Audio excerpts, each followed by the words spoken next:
शैशव छड़ाई नौछि आजिर digital जुग। Screen time बढ़ाउछि हृदरोग आशंका। छोट पिलांक ठारो दूरेई रखंतु मोबाइल।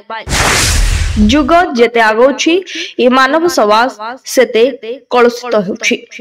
निजर विपक्ष को सेते आपणार करुछि ए मानव समाज। ए कथा आपनको भल लागि न पारे किंतु निराट सत्य। आम हाथ रे आम पिलांकर भविष्यत को आमे नष्ट करछे किंतु सब जानी अजना होई थांती बापा मां। आमर अनुरोध दया करी वीडियोटी संपूर्ण देखंतु निश्चय जानि परिबे। आ जदि भल लागिला तेबे आपनक मतामत देवा सह आपनक बंधुक पई गोटिए शेयर करिवे। हां आज्ञा, पिला मानक ठारू सेमानक शैशव छड़ाई नेउछि आजिर डिजिटल जुग।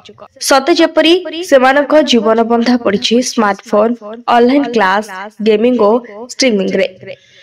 होमवर्क करी टिके थकी पड़ले सेमाने खोजुछंती मोबाइल। पुणी रात्रि सोइबा आगरु मोबाइल न केंचिले पिलांको निद भी आसु नाही। समवयस्क सह खेलकूद जेजे जेजिंको पाखरु कहानी सुनिबा बदलरे पिला एबे मोबाइल रे मनोनिवेश करुछंती। किंतु शिशुंक भितरे वृद्धि पाउथबा ए अभ्यास हृदरोगर कारण पालटिछु बोली एक अध्ययन रो जणा पड़िछि।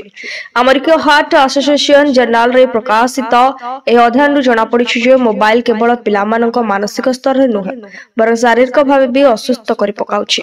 मात्राधिक मोबाइल व्यवहार शिशु और किशोरक मध्यरे हृदरोग सृष्टि कराउछि।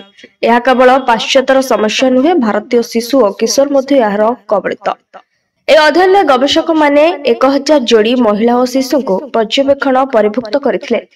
पिला केतक समय धरी मोबाइल व्यवहार करछंती से तथ्य संग्रह करा जायतला। मात्राधिक मोबाइल व्यवहार शिशु और किशोरक मध्यरे हृदरोग सृष्टि कराउछि।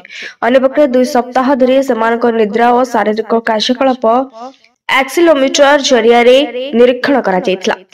या व्यतीत अंटार परधि, systolic blood pressure, HDL, cholesterol, triglycerides और रक्त शर्करा आदिर परिमाप जरिया रे हृदरोग जनित विपद कार्डियो मेटाबॉलिक रिस्क केते रहुछि ताहा निर्णय करा जायतला। एथि जणा पड़तला जे मोबाइल रो बहुल व्यवहार शिशुंक भितरे हृदरोग आशंका बढ़ाउछि।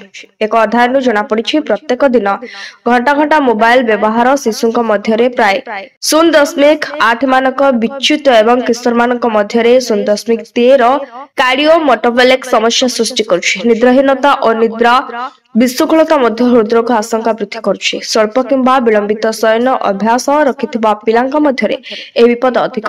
कोविड महामारी कारणरू 2020 मसिहा परठू भारत रे ऑनलाइन पाठ पढ़ा गुरुत्व दिया जाउथबारु छोट पिला मानकर स्क्रीन टाइम वृद्धि पाइथिला।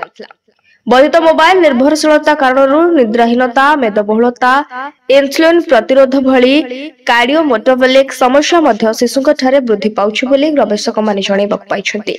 तेबे एबेठारु सावधान रहंतु, पिलांक भविष्यत उज्जवल करंतु। आपण मानकु वीडियोटी निश्चय भल लागिथिबो। कमेंट बॉक्स रे सुनिश्चित मतामत देबा सहित वीडियोटी को बहु मात्रा रे शेयर करंतु। Bureau report, BNS live.